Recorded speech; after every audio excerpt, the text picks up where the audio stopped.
Good morning class. आज हम करने जा रहे हैं expression for torque in Cartesian coordinates from rotation of particles in a plane. Physical meaning of torque, यानी कि इसमें हम क्या करने जा रहे हैं, दो तरीके के एक्सप्रेशन अपने पास हैं टॉर्क के लिए। पहले टॉर्क मैंने पढ़ा दिया था आपको क्लास में। अब अपने पास टॉर्क के दो एस्पेक्ट होते हैं, अपने पास दो तरीके से हम इसको क्या कर सकते हैं, बता सकते हैं कोऑर्डिनेट सिस्टम के हिसाब से। तो दो कोऑर्डिनेट सिस्टम होते हैं अपने पास। तो पहला कोऑर्डिनेट सिस्टम है अपने पास कार्टेशियन कोऑर्डिनेट और दूसरा है पोलर कोऑर्डिनेट। तो इसमें अपने पास मोमेंटम भी और टॉर्क भी दोनों ही तरीके से अपने पास आएंगे। तो पहले हम टॉर्क के लिए कर रहे हैं कौन सा, कार्टेशियन कोऑर्डिनेट्स। कार्टेशियन में हम क्या करते हैं, यहाँ पर हम क्या करेंगे, कोऑर्डिनेट्स को तोड़ेंगे। तो ये मैंने कोऑर्डिनेट्स ले लिए एक्स और वाई, ठीक है। अब मैंने माना कि मेरे पास यहाँ पर कोई पार्टिकल था, यहाँ कोई पी पॉइंट ले लिया मैंने, जहाँ मेरे पास क्या था, पार्टिकल प्रेजेंट था। अब जैसे दरवाज़ा खुलता है तो ये अपने पास क्या हो रहा है, इस तरीके से ये दरवाज़ा खुल रहा है या बंद हो रहा है। तो पहले यहाँ पर था, फिर मैं कहीं किसी पोजीशन कहाँ ले आई, क्यू पर ले आई, ठीक है। अब यहाँ से यहाँ तक का जो है एंगल, वो माना मैंने कितना है, डी थीटा। और एक्स एक्सिस के साथ जो एंगल बन रहा है उसको नाम दे दिया मैंने क्या, थीटा। यहाँ से यहाँ तक का जो डिस्टेंस है वो आर, और यहाँ से यहाँ तक का एक स्मॉल डिस्टेंस इसने कवर किया जो डिस्प्लेसमेंट वेक्टर हम कहते हैं, इसको मैं नाम दे दिया मैंने कितना, डी आर। तो ये हो गया अपने पास आर प्लस डी आर। इसके अब हम क्या कर लें कि यहाँ पर कोई फोर्स लग रही थी, इसके ऊपर कोई फोर्स लग रही थी जिसकी वजह से ये यहाँ गया था। इस फोर्स के मैं कंपोनेंट तोड़ूँ तो इस साइड कंपोनेंट टूट जाएगा एफ एक्स, और इस साइड कंपोनेंट टूट जाएगा कितना, एफ वाई। इसी तरीके से डी आर के तोड़ सकते हैं। तो एक कंपोनेंट अपने पास टूट जाएगा इधर और एक कंपोनेंट टूट जाएगा इधर, ठीक है। तो यहाँ से अपने पास अगर मैं यहाँ से यहाँ तक कहूँ कि पी क्यू जो है अपने पास वो किसके बराबर आ गया, डी आर के बराबर आ गया, ठीक है।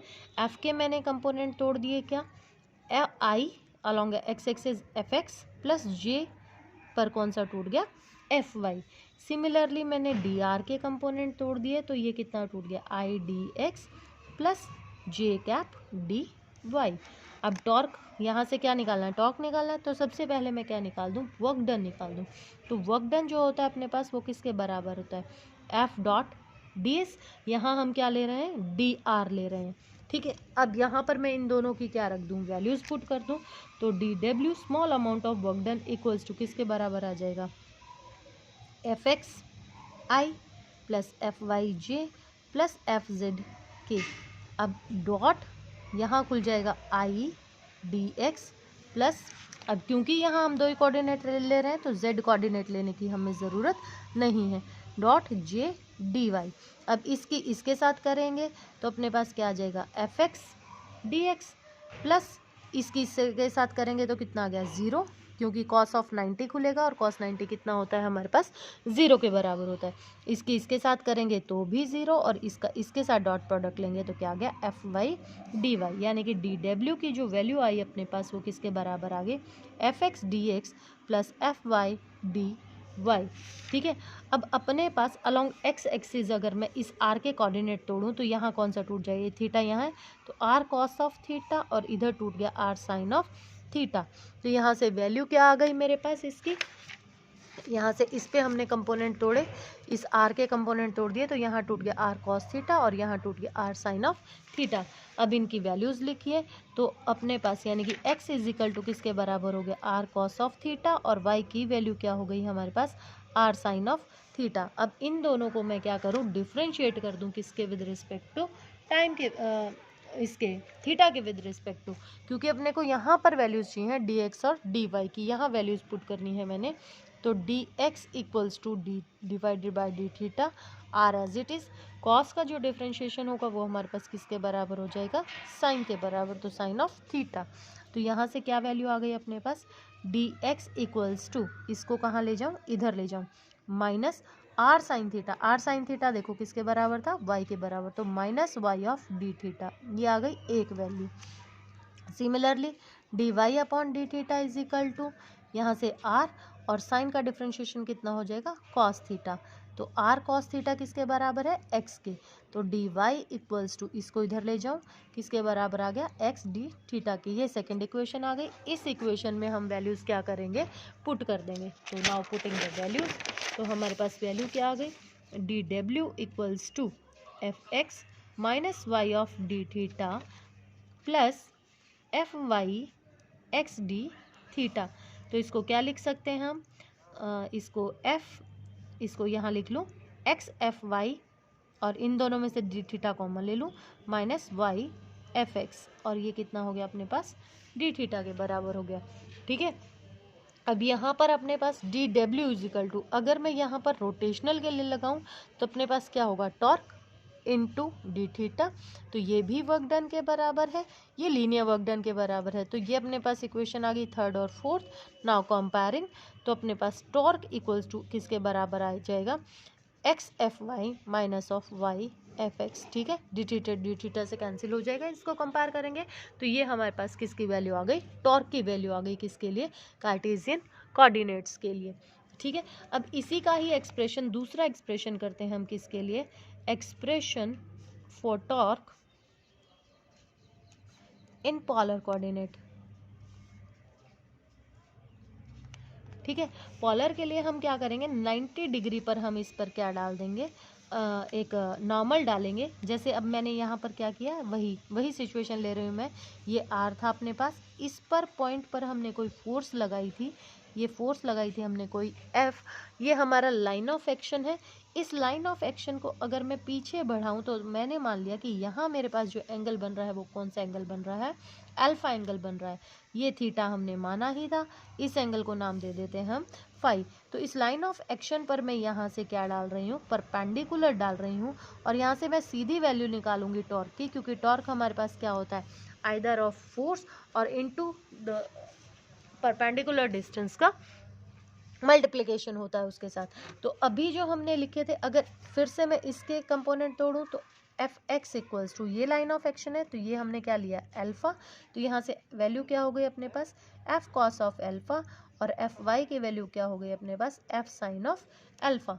तो ये वैल्यू हो गई अपने पास, एक्स और वाई की वैल्यू हमने लिखी थी। तो एक्स इजिकल टू किसके बराबर था, आर कॉस ऑफ थीटा के, और वाई किसके बराबर था, आर साइन ऑफ थीटा के। तो ये जो सारी की सारी वैल्यूज़ हैं अपने पास, ये चारों वैल्यूज़ जो अपने पास कार्टेशियन कोऑर्डिनेट के लिए जो वैल्यूज़ थी उसमें हम क्या कर देंगे, पुट कर देंगे।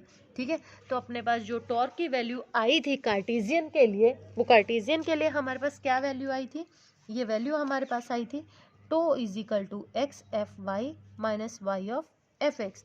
तो यहाँ पर ये वैल्यूज़ हम पुट करेंगे। तो R cos of theta, X की वैल्यू, एफ वाई की वैल्यू कितनी है, F sine of alpha, minus Y की वैल्यू क्या है हमारे पास, आर साइन ऑफ थीटा, और एफ एक्स की वैल्यू क्या है हमारे पास, F cos of alpha. R common ले लूँ यहाँ से, तो हमारे पास ये क्या बन गया, sine alpha cos theta minus cos alpha sign of theta. ठीक है, तो ये फॉर्मूला बन गया हमारे पास किसका, sine A cos B minus cos A sine B का। ठीक है, तो यानी कि torque is equal to r sine of A minus B का फॉर्मूला बन गया ये यहाँ पर अपने पास। अब यहाँ देखो, यहाँ से मैंने इस पर क्या किया था, ये नॉर्मल डाला, तो अपने पास ये पूरा ट्रायंगल बन गया यहाँ पर। ठीक है, अब ये क्या है, एक्सटीरियर एंगल है किसके लिए, इस ट्रायंगल के लिए, इस ट्रायंगल के लिए एक्सटीरियर। तो theta plus phi equals to किसके बराबर होगा, अल्फा के। तो theta plus phi equals to किसके बराबर हो गया, अल्फा। इधर ले जाऊँ, phi is equal to alpha minus theta. तो इस अल्फा माइनस थीटा की जगह पर हम क्या रख सकते हैं, फाई रख सकते हैं। तो रखो वैल्यू, तो टॉर्क इक्वल्स टू हमारे पास किसके बराबर हो जाएगा, आर साइन ऑफ फाई के बराबर। अब आर साइन ऑफ फाई यानी कि यहाँ से हम वैल्यूज फाइंड आउट करें, तो यानी कि यहाँ से अपने पास ये जो है परपेंडिकुलर जो डिस्टेंस है अपने पास, ये किसके बराबर होगा अपने पास, फाई के बराबर होगा। यानी कि टॉर्क इक्वल्स टू क्या लिख सकती हूँ अपने पास, यहाँ से एफ चल ही रहा था अपने पास। ठीक है, तो ये अपने पास किसके बराबर आ गया, r F sine of phi, और इसको किस में लिख सकती हूँ, यानी कि आर क्रॉस एफ। तो ये हमारे पास किसकी वैल्यू आ गई, टॉर्क की वैल्यू आ गई। ठीक है, तो ये हमारे पास क्या कहलाता है, कार्टेशियन पोलर फॉर्म कहलाता है। अब यानी कि इसका यूज़ कहाँ कहाँ कर सकते हैं हम, जैसे एक कॉन्सेप्चुअल क्वेश्चन बनता है इसके ऊपर कि हमारे पास जो रेंच होती है उसका जो आर्म है वो हम क्या करते हैं, बड़ा लॉन्ग आर्म क्यों लेते हैं, बोल्ट वगैरह को टाइट करने के लिए, या क्यों नीडेड होता है वो अपने पास। तो इसलिए होता है क्योंकि टर्निंग इफेक्ट जो है अपने पास, जब लेंथ बढ़ा दी जाएगी तो जो रिक्वायर्ड फोर्स है, अगर ये बढ़ा दी जाएगी तो रिक्वायर्ड फोर्स क्या हो जाएगी, कम हो जाएगी। तो कम फोर्स लगाकर ही हम उसको क्या कर सकते हैं, उसको आसानी से बोल्ट को टाइट कर सकते हैं। तो उस पर हाथ से जब करोगे तो बहुत ज़्यादा फोर्स लगेगी।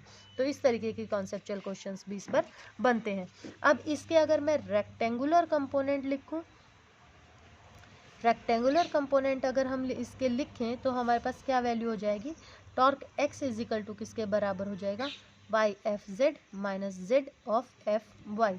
अब यहाँ पर देखो x है तो यहाँ पर वाई जेड आएंगे, अगर यहाँ पर y है तो यहाँ पर क्या आ जाएंगे, z और x आ जाएंगे। और शुरुआत कहाँ से होगी, y है तो z से शुरुआत होगी और यहाँ से दूसरा आ जाएगा माइनस, अब यहाँ पर x एफ z हो जाएगा।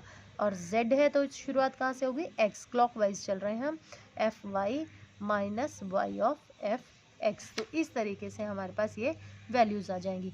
अब अगर हम इसके साथ क्या निकालना चाहें, पावर निकालना चाहें, तो पावर हमारे पास क्या होती है, the rate of doing work, यानी कि इसको विद रिस्पेक्ट टू टाइम हम क्या कर दें, डिफ्रेंशिएट कर दें। ठीक है, तो ये हमारे पास क्या बन जाएगी, पावर। तो पावर इक्वल्स टू टो, अब ये क्या बन गया अपने पास, D theta upon D T, यानी कि एंगुलर डिस्प्लेसमेंट अपॉन टाइम जो है अपने को वो क्या देता है, ओमेगा। तो ये पावर की हमारे पास क्या आ जाएगी, वैल्यू आ जाएगी। ठीक है, इसी तरीके से आपके पास मोमेंटम के लिए कार्टेशियन फॉर्म है और पोलर फॉर्म है, तो ये दोनों चीज़ें आप कल करके रखेंगे। और अगर नहीं समझ में आता है तो आप मुझे व्हाट्सएप कर दीजिएगा, अदरवाइज़ मैं इससे अगला टॉपिक करवाऊँगी कल।